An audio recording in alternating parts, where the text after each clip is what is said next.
Hello दोस्तों, नमस्ते, आदाब, सत श्री अकाल। Welcome back to my channel EV Travels. मेरा नाम है अमित और आज है डे 2 ऋषिकेश में। तो दोस्तों आज हम जा रहे हैं नीलकंठ महादेव और देवप्रयाग संगम। पहले हम देवप्रयाग संगम जाएंगे, वहाँ से जहाँ से गंगा शुरू होती है, एंड देन फिर हम नीलकंठ महादेव। अगर टाइम बचा तो हम रिवर राफ्टिंग भी करेंगे, मैं और निधि। तो हमें आध्या के लिए कोई हमारे नोन है तो हम उनको आध्या को उनके पास छोड़ के हम शायद रिवर राफ्टिंग भी करेंगे अगर टाइम बचा तो। आपको मैं पहले स्टैट्स दिखा देता हूँ। तो स्टैट्स ऐसे हैं कि जो हरिद्वार से हम अभी तक चले हैं वो 30 किलोमीटर चले हैं और 123 वॉट पर किलोमीटर की कंजम्पशन है और 269 की रेंज है और 90% बैटरी बची है। और जो हम टोटल चले हैं वो 281 किलोमीटर चले हैं और 115 वॉट पर किलोमीटर की एनर्जी कंजम्पशन है। एंड इसमें भी एक चार्ज किया हमने। और जो दोस्तों देवप्रयाग संगम है वो यहाँ से 65 किलोमीटर दूर है, तो 2 घंटे 2 मिनट का रास्ता, हम 1:30 बजे पहुँचेंगे। तो लेट्स सी।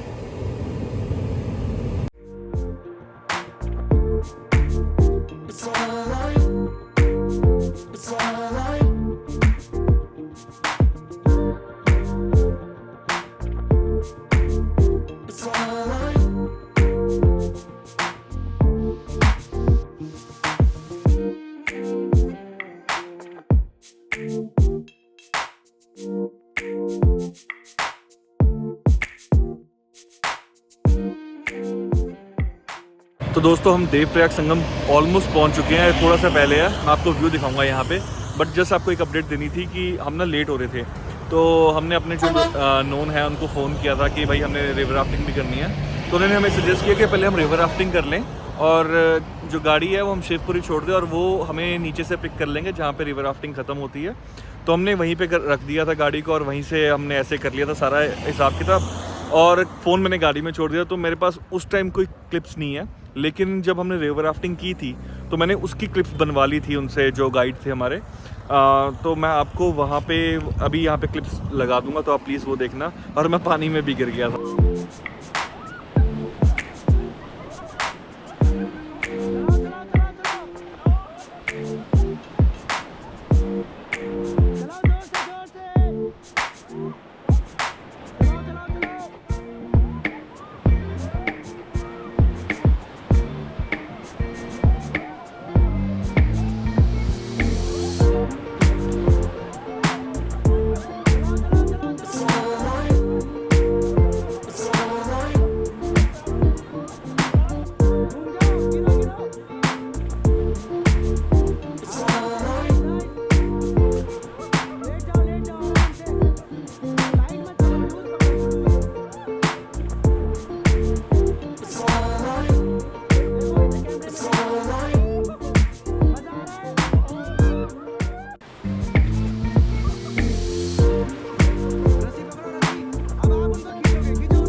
बोलो गंगे मैया की।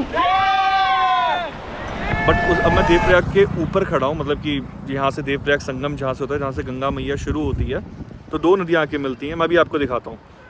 तो दोस्तों ये देखिए, ये जो उफान मारती आ रही है ये भागीरथी है, और वो जो शांत आ रही है तो वो अलकनंदा है। और ये देवप्रयाग संगम पॉइंट है। तो यहाँ पे जो बंदे नहा रहे हैं, और इसकी जो एंट्रेंस है वो आपको वो सामने दिख रही होगी, वो वहाँ से इसकी सीढ़ियाँ चढ़ती है और वहाँ से आते हुए तो ये यहाँ पे आता है। और ये जो मंदिर है, ये इसको बद्रीनाथ की नाभि भी बोला जाता है। तो विष्णु जी की नाभि बोला जाता है। तो बद्रीनाथ को सिर्फ मुकुट बोला जाता है, इसको नाभि बोला जाता है। और आप ये देखिए, और 2 नदियों का रंग में भी फ़र्क है।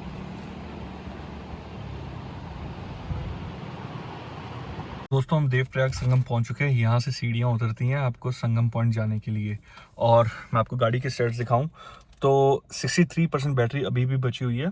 तो हमने 27% बैटरी यूज़ की है यहाँ तक आने के लिए ऋषिकेश से। और टोटल जो है हमने ये 97.9 किलोमीटर चलाई है हरिद्वार से।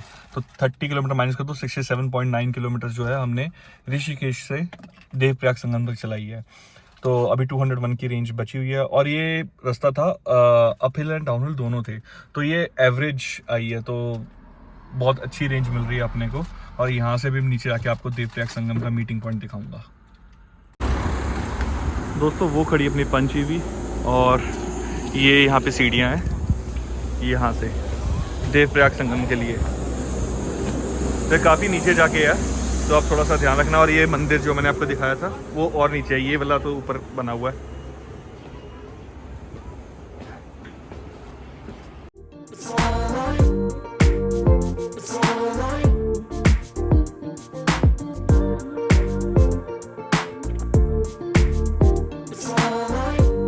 मैं लगा हेलो आद्या, हेलो कर दो सबको, हेलो। तो दोस्तों जो मैंने आपको बताया था विष्णु जी की नाभि जिसको बोला जाता है, वो ये रहा, वो मंदिर ये रहा। ये दोस्तों वो मंदिर है जो मैंने आपको दिखाया था, ये काफ़ी प्राचीन मंदिर है। सियावर रामचंद्र भगवान की जय। भगवान राम ने जब रावण का वध किया था तो भगवान राम पे जो है ब्रह्म हत्या का दोष लग गया था, क्योंकि रावण ब्राह्मण था, शिव जी का परम भक्त था। ठीक है जी। तो रामचंद्र भगवान जी उसी कारण यहाँ पे आए थे ब्रह्म हत्या का दोष मिटाने के लिए। इस स्थान पर उन्होंने 11 वर्ष तपस्या किया था। 11 वर्ष 11 वर्ष शास्त्र में ऐसे लिखा हुआ है। तपस्या पूर्ण होने के बाद राम जी जो है संगम में गए। संगम में उन्होंने अपने पिताजी दशरथ जी का पिंडदान दिया था। वहाँ पे उनके फुटप्रिंट पैरों के निशान भी है। हाँ जी। संगम पे रियल वाले बनाए हुए नहीं है। हाँ। तो जहाँ पे आप लोग खड़े हुए देवप्रयाग में, ये भगवान विष्णु की नाभि वाला क्षेत्र है। मस्तिष्क जो है भगवान विष्णु का बद्रीनाथ ब्रह्म कपाल, पैर में है भगवान विष्णु की गया विहार। तो उसी शास्त्र में ये लिखा हुआ है कि 14 बार गया जाओ और एक बार देवप्रयाग आओ, क्योंकि भगवान ने यहाँ पे तपस्या किया था। जो आपने अंदर मूर्ति देखी, ये चतुर्भुज नारायण भगवान विष्णु की है। बट इनका जो श्रृंगार होता है राम जी का श्रृंगार होता है। पूजा जो होती है भगवान श्री राम की पूजा होती है। बोल सियावर रामचंद्र भगवान की जय। जय। तो यहाँ पे उन्होंने 11 वर्ष पूजा की थी इस स्थान पे। इस स्थान और ये मंदिर जो है ये आदि गुरु शंकराचार्य जी ने इसकी स्थापना की थी। अच्छा, इस मंदिर की 1200 साल पुराना मंदिर। ये यहाँ से मंदिर से होके हम नीचे आते हैं एंड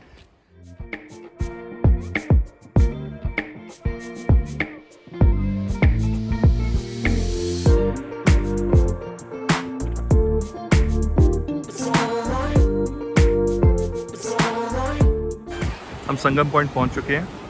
ये अलकनंदा जो शांत है और ये भागीरथी जो उफान मारती आती है, और दोनों के मिलाप से गंगा बनती है। यहाँ से गंगा शुरू होती है दोस्तों।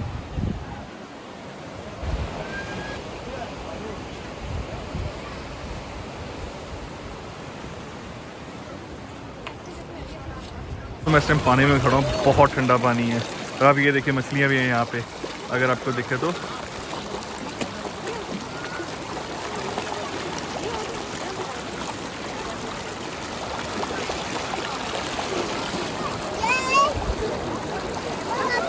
दोस्तों यहाँ पे एक शिला है जहाँ पे राम जी के चरण पादुका है। तो आप देख सकते हो ये राम जी के चरण पादुका है। तो राम जी भी यहाँ पे आए थे।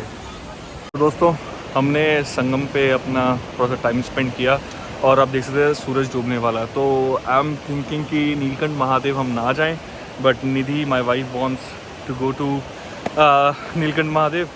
तो देखते हैं अभी कैसा सीन, मतलब क्योंकि उसको भी 2 घंटे लग जाएंगे, पर वो है अपने रास्ते की साइड ही है, बट रास्ते से थोड़ा सा अलग जाना पड़ता है। तो अभी देखते हैं कि हमारा कैसे बनता है। बट गाइज एक यहाँ पे एक रिक्वेस्ट है कि हम यहाँ पे आए, मैं और मेरी वाइफ, हम दोनों यही सोच रहे थे कि कितनी गंदगी डाली हुई है अपने वालों ने। और ये इतना, मतलब कि राम जी भी यहाँ पे आए थे और ये इतना वैल्यूएबल पॉइंट है हमारे हिसाब से, लेकिन यहाँ पे लोग टॉयलेट कर रहे हैं, अपने यूज्ड अंडरवियर्स यहीं पे छोड़ के जा रहे हैं। और ये अकेला यहाँ पे नहीं है। जब हम गंगा में थे हर की पौड़ी पे, हर की पौड़ी का ये महत्व है कि वहाँ पे ब्रह्मा जी ने पूजा की थी, लेकिन लोग वहाँ पे भी मतलब अपने यूज डाइपर्स, अंडरवेयर्स, गंदगी छोड़ के जा रहे हैं। एटलीस्ट हम इतना कर सकते हैं कि भाई वहाँ पे डस्टबिन हैं कि आप उठाओ अपना सामान जो भी है आपको डस्टबिन में छोड़ के आओ। ऐसे खुले में यार इट हर्ट। दोस्तों हम ऊपर आ चुके हैं, हम अपनी गाड़ी के पास खड़े हैं। आप पीछे निधि और आद्या को देख सकते हैं। तो हमने ये डिसाइड किया हम नीलकंठ महादेव नहीं जा रहे, बिकॉज अभी 4:30 हो गए हैं एंड सूरज डूबने वाला है, तो वहाँ का रास्ता भी थोड़ा खतरनाक है। बट मैं आपकी हिस्ट्री बता देता हूँ। नीलकंठ महादेव जब समुद्र मंथन हुआ था और जब विष निकला था, तो शिवजी जी ने जहाँ पे विष पिया था वहाँ पे वो नीलकंठ महादेव है, क्योंकि जब उन्होंने विष पिया था उनका गला नीला हो गया था, तो उनको नाम मिला था नीलकंठ। तो उसी के बेस पे वहाँ पे टेंपल है, वहीं पे पिया था, वो जगह है। तो वहाँ पे हम नहीं जा रहे, वो किसी और दिन के लिए रखूँगा। अभी आपको मैं स्टैट्स दिखाता हूँ गाड़ी के। ऋषिकेश यहाँ से 71 किलोमीटर्स है एंड 196 की अपने को रेंज मिल रही है, और 97 किलोमीटर्स हमने अभी के चार्ज के लिए बात किया है। और जो टोटल किलोमीटर्स हम चल चुके हैं 348.9 किलोमीटर्स, और 349 किलोमीटर्स हम अभी तक चल चुके हैं मोहाली से। तो बाकी आपको मैं स्टैट्स आगे दिखाता हूँ।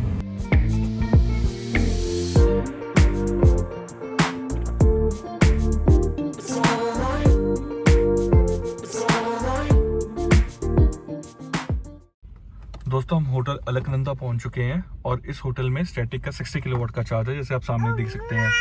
और सॉरी बैकग्राउंड नॉइज़ के लिए, मेरी बेटी उठ गई है। तो जो मोहाली से हम अभी तक चले हैं वो 444 किलोमीटर चले हैं, और जो हमने हरिद्वार में चार्ज की थी और हरिद्वार में वापस आए हैं तो 193 किलोमीटर जो है हम उसके बाद चला चुके हैं, 115 वाट पर किलोमीटर की कंजम्पशन है। और अभी भी 33% बैटरी बची हुई है, और 100 किलोमीटर की रेंज बची हुई है। तो अभी मैं यहाँ पे चार्ज लगाता हूँ एंड देन हम यहाँ पे खाना खाएंगे। उसके बाद मैं जब जर्नी कंटिन्यू करूँगा मैं आपको दिखाऊंगा। Guys if you are coming to Haridwar और इस साइड या आ रहे हो मसूरी वगैरह साइड, तो हरिद्वार होके जाओगे। अगर आप हरिद्वार आ रहे हो तो होटल अलकनंदा पे ज़रूर आना, अगर आपके पास गाड़ी है। अगर नहीं है ईवी कार तो भी आना, बिकॉज़ यहाँ पे खाना भी रीज़नेबल है, तो इतना कोई महंगा नहीं है। और आप मेरे पीछे देखो गंगा नदी, तो ये रहा होटल की बैक साइड, ये यहाँ से हम आए हैं, और ये नदी मैं आपको पीछे कैमरा से पूरा दिखाता हूँ। ये देखो गाइस क्या ही व्यू है। हम तो यहाँ पे मज़े कर रहे हैं, और इतनी देर में अपनी जो गाड़ी है वो चार्ज भी होगी 95%।